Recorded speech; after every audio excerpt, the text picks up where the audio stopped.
Selamat pagi, selamat berjumpa kembali dalam pembelajaran online YouTube dengan materi asuhan keperawatan pada pasien dengan diabetes mellitus.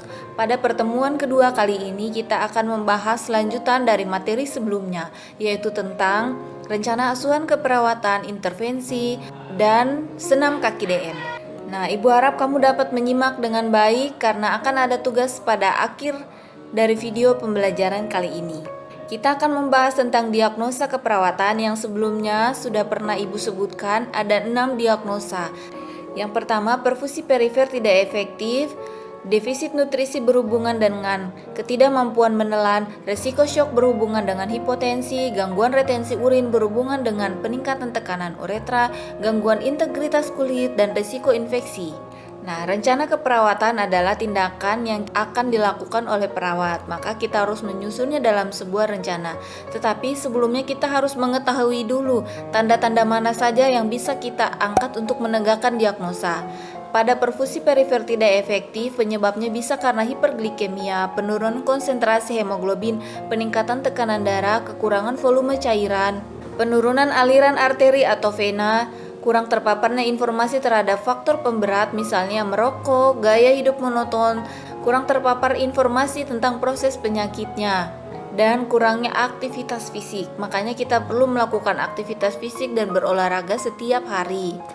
Adapun tanda dan gejalanya, ada tanda gejala mayor atau tanda gejala umum yang bisa kita lihat untuk menegakkan diagnosa perfusi perifer ini, yaitu CRT-nya atau capillary refill time-nya lebih dari 3 detik. Nah, di perifer yang teraba menurun dan akral yang teraba dingin dan kulit yang tampak pucat. Dan ada juga tanda minor yang bisa kita gunakan. Yang pertama, adanya edema atau pembengkakan pada area ekstremitas, dan yang kedua, penyembuhan luka yang lama. Jadi luka yang lama untuk keringnya. Aktivitas keperawatan yang dapat kita lakukan seperti mengkaji ulkustatis dan gejala selulitis, perawatan sirkulasi, lakukan pengkajian komprehensif, pantau tingkat ketidaknyamanan atau nyeri, pantau status cairan termasuk asupan dan haluarannya, pantau juga adanya parestesia atau keluhan kebas dan kesemutan, tromboflebitis atau trombosis vena. Nah, penyuluhan untuk pasien atau keluarga dapat kita berikan. Pertama, ajarkan pasien untuk menghindari suhu yang ekstrim pada area ekstremitas. Contohnya yang terlalu panas atau terlalu dingin pada ujung-ujung jari tangan atau ujung jari kaki. Pentingnya mematuhi program diet dan program pengobatan dengan mengkonsumsi obat yang rutin, dengan menjaga pola makan. Tanda dan gejala yang dapat dilaporkan kepada dokter, misalnya ada keluhan pusing, kram atau kesemutan. Ajarkan pasien untuk melakukan perawatan kaki yang tepat. Akan kita bahas pada sesi akhir ya. Dan pentingnya mencegah statisnya vena atau pembuluh darah yang tidak teraliri dengan baik. Oke. Pada manajemen sensasi perifer, anjurkan pasien atau keluarga untuk memantau posisi tubuh pasien saat mandi, duduk, berbaring, atau mengubah posisi. Ajarkan pasien atau keluarga untuk memeriksa kulit setiap saat untuk melihat perubahan integritas kulitnya. Nah, kolaboratif artinya kita melakukan kolaborasi atau kerjasama dengan dokter, berkolaborasi tentang pemberian obat anti nyeri. Beritahu dokter bila pasien mengeluh nyeri tetapi tidak juga kunjung reda. Kemudian melakukan perawatan sirkulasi. Bisa juga diberikan obat antitrombosit atau antikoagulan jika perlu dan sesuai dengan anjuran dan advice dokter. Pada perfusi perifer tidak efektif, masih aktivitas lain yang dapat kita lakukan adalah menghindari trauma mekanis yang melibatkan ekstremitas seperti kaki atau ujung-ujung tangan. Mengurangi rokok atau dianjurkan pasiennya untuk berhenti merokok. Dengan mendorong latihan rentan gerak sendi pasif atau aktif dengan melakukan gerakan ROM yang pernah kalian pelajari di kelas 2 atau kelas 11. Nah, pada diagnosa defisit nutrisi yang berhubungan dengan ketidakmampuan menelan atau mencerna bisa disebabkan karena memang ketidakmampuan pasien untuk menelan dan mencerna makanan, ketidakmampuan untuk mengabsorpsi nutrisi, kemudian karena adanya peningkatan metabolisme dan faktor ekonomi. Juga bisa karena faktor psikologis, misalnya karena stres. Gejala dan tanda mayornya adalah kita harus mengkaji data berat badan pasien minimal 10% di bawah berat badan ideal. Data minornya bising usus yang hiperaktif, otot pengunyah yang tampak lemah, otot menelan yang lemah. Misalnya bisa kita ketahui dari pasien saat mengunyahnya lama atau saat menelan makanannya kesulitan. Ada juga membran mukosa yang pucat, adanya sariawan, dan dari pemeriksaan laboratorium hasil serum albuminnya yang menurun. Tanda lainnya bisa ada diare atau rambut rontok yang berlebihan.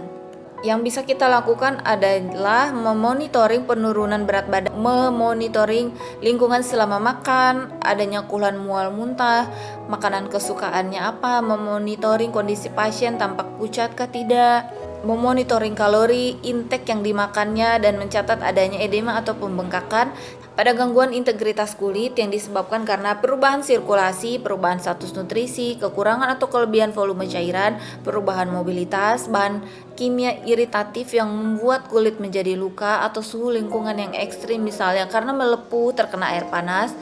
Nah, atau bisa juga karena faktor mekanis penonjolan pada tulang atau gesekan, misalnya pada saat lecet saat menggunakan alas kaki, sepatu yang baru atau sendal. Juga proses penuaan. Gejala dan tanda objektifnya yang pertama mayor adalah sudah tampak kerusakan jaringan pada lapisan kulit. Tanda minornya adalah keluhan nyeri dan adanya peradangan, adanya kemerahan dan hematoma pada permukaan kulitnya. Nah, ini adalah derajat luka yang atau gangren yang dialami oleh pasien dengan dekubitus. Bisa kita kategorikan dalam 5 adalah grade 1 sampai dengan grade 5. Gangguan integritas kulit sendiri pada pasien diabetes disebut dengan luka gangren, adalah kerusakan jaringan yang timbul disebabkan bagian organ yang terkena mengalami kerusakan aliran darah akibat berbagai macam faktor, misalnya penyakit vaskuler, trauma, atau infeksi, dan faktor-faktor lain yang sudah dibahas pada slide sebelumnya. Gangren dapat mengenai berbagai macam organ tubuh dan umumnya melibatkan ekstremitas kaki bagian bawah, tungkai, atau tangan. Nah, ada 3 tipe gangren, ada yang kering, basah, dan ada juga gas gangren. Nah, gangguan integritas kulit. Gangren sendiri adalah bentuk klinik yang paling fatal. Umumnya luka gangren terinfeksi dengan kuman Clostridium dan paling tidak terdapat 20 jenis Clostridium yang dapat menyebabkan gas pada gangren dan dengan bau yang sangat menyengat. Clostridium merupakan jenis kuman anaerob yang tumbuh pada kondisi tanpa oksigen. Derajat luka gangren yang pertama adalah derajat 0, tidak ada lesi yang terbuka, kulit masih utuh dan kemungkinan disertai dengan kelainan bentuk kaki seperti glaucus. Nah, kedua adalah derajat 1. Pada derajat 1 ini sudah tampak seperti adanya luka, tetapi ulkus superficialnya terbatas hanya pada permukaan kulit. Yang ketiga, derajat 2, ulkus dalam menembus tendon dan tulang. Jadi lukanya tidak lagi pada permukaan kulit tapi sudah mulai dalam. Kemudian luka pada derajat 4, gangren ini pada jari kaki atau bagian distal kaki dengan tampak adanya selulitis, jadi sudah mulai terbuka, mulai memerah dan tampak adanya nanah atau bisa sampai nekrotik dan berwarna hitam. Pada derajat 5 atau gangren seluruh kaki atau sebagian tungkai, jadi sudah tampak bagian tulang dan sudah mulai menghitam dan membusuk dan akan sulit untuk sembuh. Ini adalah gambar contoh perkembangan luka kaki DM dari hari pertama sampai hari ke-10. Bagaimana perkembangannya sangat cepat terjadi. Ini bisa terjadi karena gula darah yang tidak terpantau dengan baik dan perawatan kaki yang tidak maksimal. Jadi bisa dilihat pada hari pertama itu masih derajat 0 dan pada hari ke-10 sudah sampai pada derajat ke-5. Hal ini bisa kita cegah bila kita melakukan perawatan dengan baik pada area kaki dengan tentunya prinsip-prinsip perawatan luka yang benar. Gangguan integritas kulit. Nah, kita akan bahas tentang aktivitas keperawatan yang dilakukan. Yang pertama adalah mengajarkan pasien untuk memobilisasi karena untuk meningkatkan sirkulasi darah. Kedua, ajarkan pasien tentang faktor-faktor yang dapat meningkatkan aliran darah. Contohnya, tinggikan kaki sedikit lebih rendah dari jantung, posisi elevasi pada waktu istirahat. Hindari menyilangkan kaki karena untuk memperlancar aliran darah balik lagi dan mencegah terjadinya edema atau pembengkakan. Yang ketiga, mengajarkan tentang memodifikasi faktor-faktor resiko. Hindari diet tinggi kolesterol, teknik relaksasi. Nah, rasionalnya karena kolesterol yang tinggi dapat mempercepat terjadinya aterosklerosis. Merokok dapat menyebabkan terjadinya vasokonstriksi pembuluh darah dan relaksasi juga membantu untuk mengurangi stres. Yang keempat adalah kerjasama tim dengan kesehatan lain dalam pemberian obat vasodilator, pemeriksaan gula darah secara rutin, dan terapi oksigen bila diperlukan. Untuk memberikan vasodilatasi pada pembuluh darah sehingga perfusi jaringan dapat diperbaiki.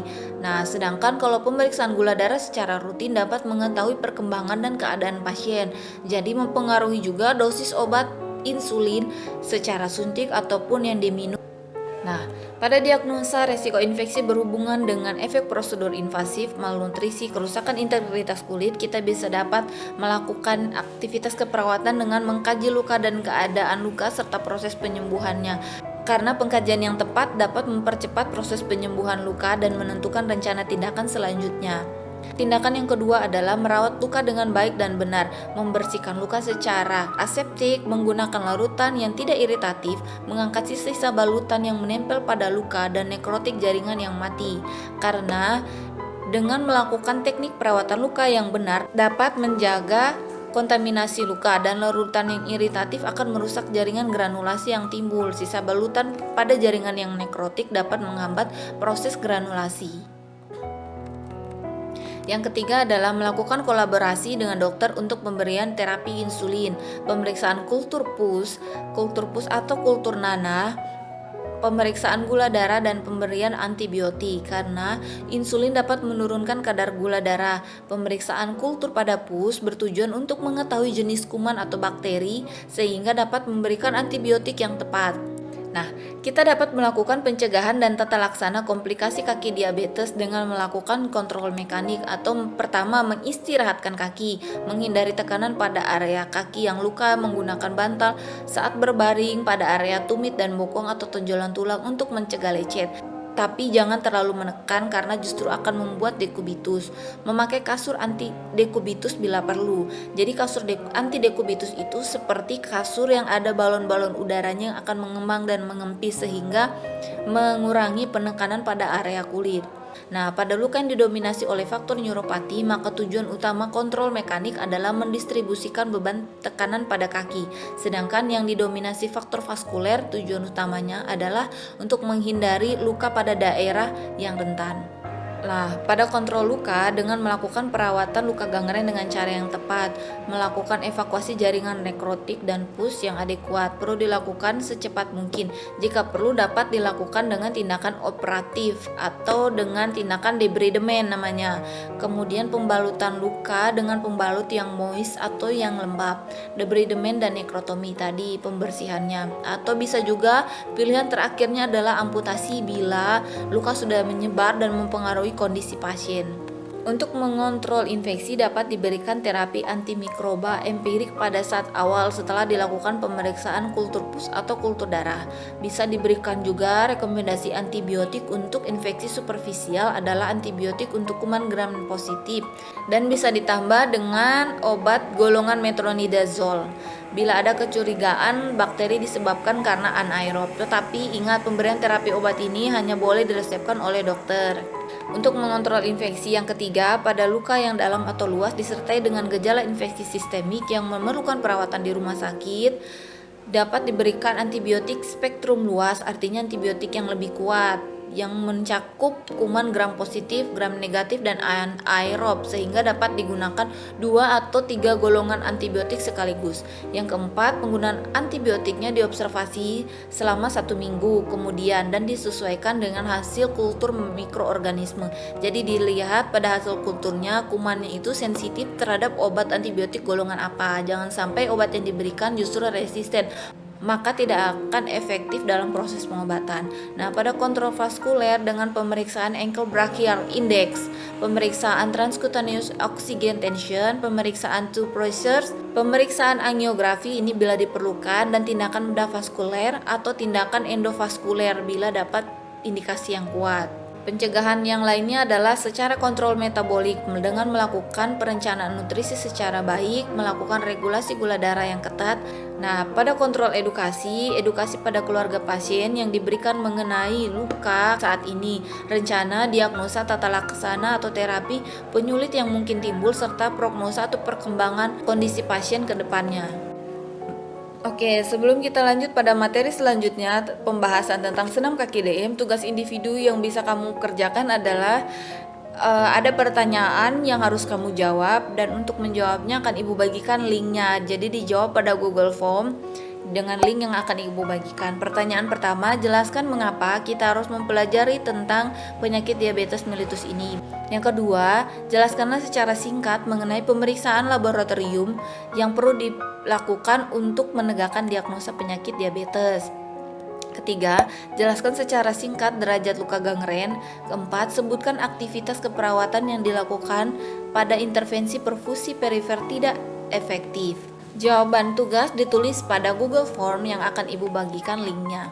Oke, kita lanjut pada pembahasan senam kaki diabetes. Nah, kenapa kita perlu mengetahui tentang senam kaki diabetes ini?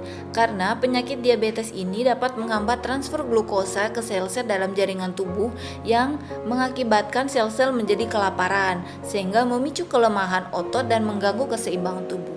Gangguan keseimbangan tubuh ini dapat meningkatkan resiko jatuh. Nah, dan kita tahu kaki adalah untuk menjaga keseimbangan tubuh kita. Nah, senam kaki diabetes ini bertujuan untuk meningkatkan sirkulasi pada area kaki sehingga asupan nutrisi menjadi lancar ke jaringan.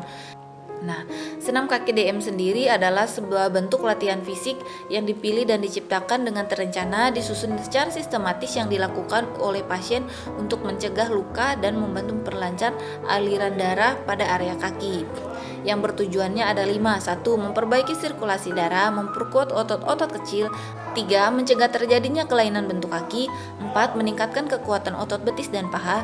5. Mengatasi keterbatasan rentan gerak. Persiapan alatnya cukup mudah, yaitu ada 2 persiapan alat. Yang pertama adalah kursi dengan tumpuan yang kuat, dengan kursi yang nyaman sehingga pasien juga dapat melakukan gerakan dengan baik. Kedua adalah kertas koran, 2 lembar kertas koran. Dari sisi persiapan pasien pertama adalah kita melakukan kontrak topik, waktu, tempat, dan tujuan dilaksanakannya senam kaki ini. Pastikan pasien dalam kondisi yang segar, tidak mengeluh pusing, lemas badan, menggigil, atau sesak nafas agar dapat melakukan sesi latihan ini dengan baik. Kemudian periksa dulu tanda-tanda vital sebelum melakukan senam kaki DM. Dari segi persiapan lingkungannya, kita harus mengatur posisi nyaman dan aman saat pasien duduk. Ciptakan lingkungan yang aman dan nyaman dan menjaga privasi pasien dengan menutup sampiran. Tidak semua pasien mau untuk terekspos saat melakukan pelatihan senam kaki DM ini.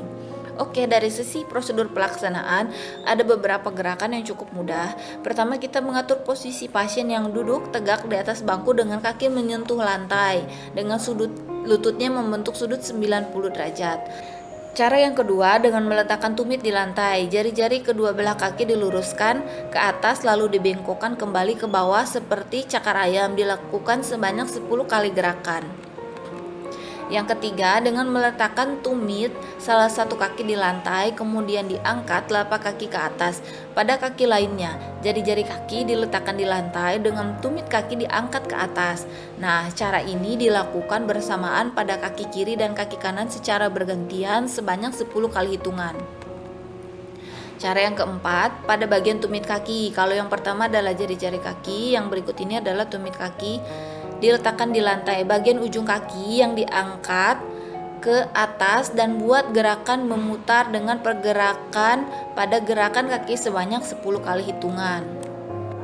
Yang kelima, jari-jari kaki diletakkan di lantai dan tumit kaki yang diangkat dan buat gerakan memutar pada pergelangan kaki. Lakukan sebanyak 10 kali hitungan pada kaki kanan dan kiri. Kemudian, angkat salah satu lutut kaki dan luruskan. Gerakan jari-jari ke depan dan turunkan kembali secara perlahan dan bergantian, kiri dan kanan. Lakukan gerakan ini sebanyak 10 kali hitungan pada kaki kiri dan kanan. Yang ketujuh, angkat kedua kaki secara bersamaan lalu luruskan. Ulangi sebanyak 10 kali hitungan. Jadi, perhatikan kondisi pasien. Biasanya pasien akan kesulitan menjaga keseimbangan tubuhnya ketika kedua kakinya diangkat. Yang kedelapan, angkat kedua kaki dan luruskan. Pertahankan posisi tersebut. Gerakan pergelangan kaki ke depan dan ke belakang. Jadi posisinya mirip dengan gerakan yang sebelumnya pada gerakan 7, tetapi kali ini telapak kakinya yang digerakkan ke depan dan ke belakang. Pada prosedur yang ke-9, luruskan satu kaki dan angkat. Putar kaki pada pergelangan kaki dan sambil menuliskan angka pada udara mulai dari angka 0 sampai angka 9. Nah, pada sela-sela sesi latihan ini kita bisa minta pasien untuk istirahat sejenak dan mengatur kembali nafasnya. Baru kita melanjutkan lagi pada sesi berikutnya. Yang ke-10, letakkan selembar kertas koran di lantai dan bentuk kertas itu menjadi sebuah bola dengan menggunakan kedua belah kaki. Jadi menggunakan dan memanfaatkan telapak kaki dan jari-jari kaki. Kemudian buka lagi lembaran bola koran itu seperti semula dengan menggunakan kedua kaki. Cara ini cukup dilakukan 1 kali saja. Selanjutnya, setelah gulungan bola yang tadi dibentuk dibuka, kemudian dirobek menjadi 2 bagian menggunakan kaki. Sebagian korannya itu disobek menjadi bagian-bagian yang kecil. Nah, robekan bagian-bagian kecil itu dipindahkan pada sisi koran yang satunya yang masih utuh dengan menggunakan jari-jari kaki. Bila pasien kesulitan, boleh menggunakan kedua kaki dengan teknik menjepit. Lalu, setelah dipindahkan, bungkus kembali kertas koran dengan kedua kaki menjadi bentuk bola dengan bola yang lebih kecil. Oke, dengan begitu prosedur untuk senam kaki DM sudah selesai dilakukan. Selanjutnya adalah kita perlu mengevaluasi kondisi pasien, tanyakan responnya apakah ada keluhan atau tidak. Nah, hal penting harus kita perhatikan selama melakukan senam kaki DM ini adalah segera hentikan senam kaki DM bila contohnya adanya sesak napas, pusing, atau nyeri hebat pada area kaki. Kemudian durasi waktu yang kita perlukan untuk senam kaki DM ini berbeda-beda antara setiap pasiennya. Tetapi pada kontrak awal waktu bisa kita katakan 10-15 menit. Lakukan setiap gerakan secara bertahap dan ajarkan pasien untuk mengatur pola napas dengan teratur. Lakukan pengukuran tanda-tanda vital sebelum dan setelah melakukan senam kaki DM ini. Oke, demikianlah materi pembelajaran kita pada hari ini. Semoga bermanfaat dan menambah wawasan kita tentang penyakit diabetes mellitus dan menambah pengetahuan kita tentang tugas seorang perawat bagaimana menangani pasien dengan diabetes mellitus. Jangan lupa untuk mengerjakan tugasnya. Sekian dan terima kasih untuk proses pembelajaran ini. Ibu harapkan kalian melakukan absensi dengan mengisi kolom komentar di bawah. Semoga tetap sehat dan sampai berjumpa pada video pembelajaran selanjutnya. SMK Hebat, SMK Bisa, SMK Bisa Hebat.